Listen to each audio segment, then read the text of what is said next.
Hey guys, this is number 3 in our series that we're looking at the tax returns for all of the 2020 presidential candidates.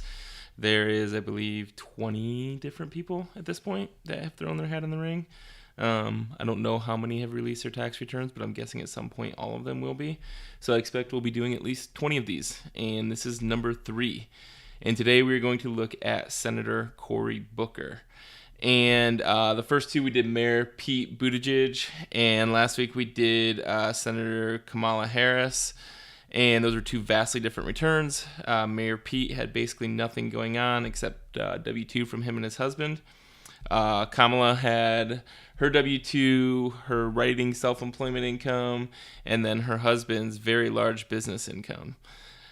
Cory Booker is very similar to Mayor Pete. We're back into the quote-unquote boring ones. Although I am going to show you 2017 tax return as well to show you how things changed quite a bit in 18 for one very particular reason. All right, so we'll get into it here. Again, this is Senator Cory Booker, one of the candidates for the 2020 presidential election. We can see here that Cory filed single. He is not married. We can see that he has no dependents, no kids that he's claiming. We can see that he lived in Newark, New Jersey. If you follow Cory Booker at all, you know that he semi-famously says that he is one of the only senators who lives in a poor neighborhood, poor district. I don't know what the exact term is or what the definition is, but he claims to live in a poor area of Newark, New Jersey, which, as we'll see in a minute, makes the property tax situation a little funny. But digging into his actual numbers here, we can see that his salary as a senator was $152,639. That's right in line with what we've seen out of both Kamala and Mayor Pete. Mayor Pete was a little less. He was like 110 for being a mayor. So one thing we know right now is being a senator pays more than being the mayor of South Bend. Next line here, 2A, we can see that Cory Booker earned $76 in interest income. And again, I want to stress that is telling. What that does tell us is that he does not keep much cash in his accounts. He doesn't have he doesn't have millions of dollars sitting in the bank. If he did, he'd have a whole lot more interest income than that. As a comparison, Kamala Harris and her husband had over $2,000 of interest income. Mayor Pete had $1. So we're back into the smaller amounts a little more, but I would guess he has a couple $100,000 at most in the bank. And if it's even that much, then he's in a very low interest account. My true guess would be he has, I don't know, maybe $50,000 or less in the bank account. But again, he could have them in accounts that are just either no or low interest bearing, and he just maybe not too worried about that. Cory, if you're watching this, you can get better interest rate if you have more cash than that. That's his only income. Okay, he had no other sources of income according to this, other than his salary as a senator and his $76 in interest income. That means he had no investment income, no capital gains, no dividends. So we know that he has very little going on in the way of investments. Probably not all that much in the way of cash sitting around. Okay, so again, this is something that each person has to decide, but there's some very clear lines being drawn with some of these candidates that we're looking at their tax return, and it's, do you want someone that's more like the average American? They don't have a huge sum of money sitting around. They don't have millions and millions of dollars in investments. If so, then you're going to like seeing Mayor Pete and Senator Booker's tax returns here, because they're very similar to a lot of Americans.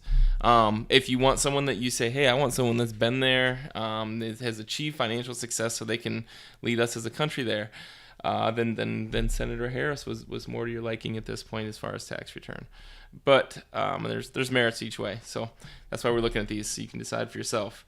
But again, his total income for 2018 just $152,000, and by just, I obviously mean relatively speaking. His itemized deductions, which we will get into, he included them in the return, so we can look up close. But they're a total of $34,000. So that took his total taxable income to $118,715. Which made his total tax bill $22,781. Okay, so look, right in line with probably a lot of people in the state of New Jersey, especially married couples. There's probably quite a few there in the $150,000 combined income range.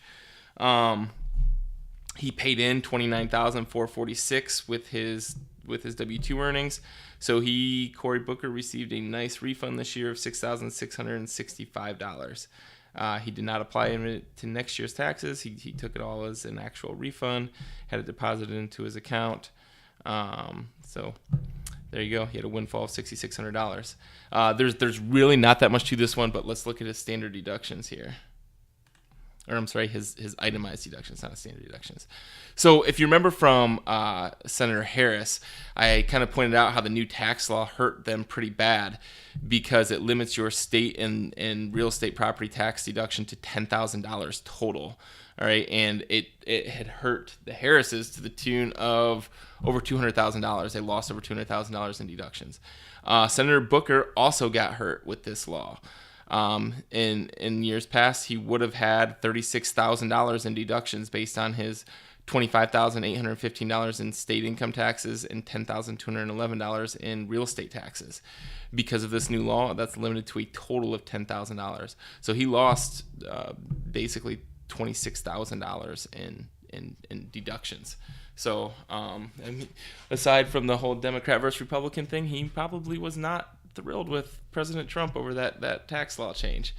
The other interesting thing, as I kind of alluded to earlier, he lives in a poor neighborhood. Low income. I think he said it might have been recently upgraded to a little higher than that, but he says it's a very low income area, and he still paid $10,211 in real estate taxes. So for those of you in small town Ohio like me, that is a very large real estate tax bill for a low income area. The other last interesting thing here, we can see that Senator Booker put $25,000 to charitable donations. Right? Unfortunately, he does not have the schedule that shows us who he made those to. And again, I want to keep emphasizing that all this means is that's what he gave to qualified charitable donations, meaning 501c3. The IRS actually approves them as a nonprofit. That doesn't mean he's not giving money to other people or organizations to help them. This is just what his tax deductible donations were. And they were $24,000. And I know a lot of people like to see people that donate 10% of their income to charities.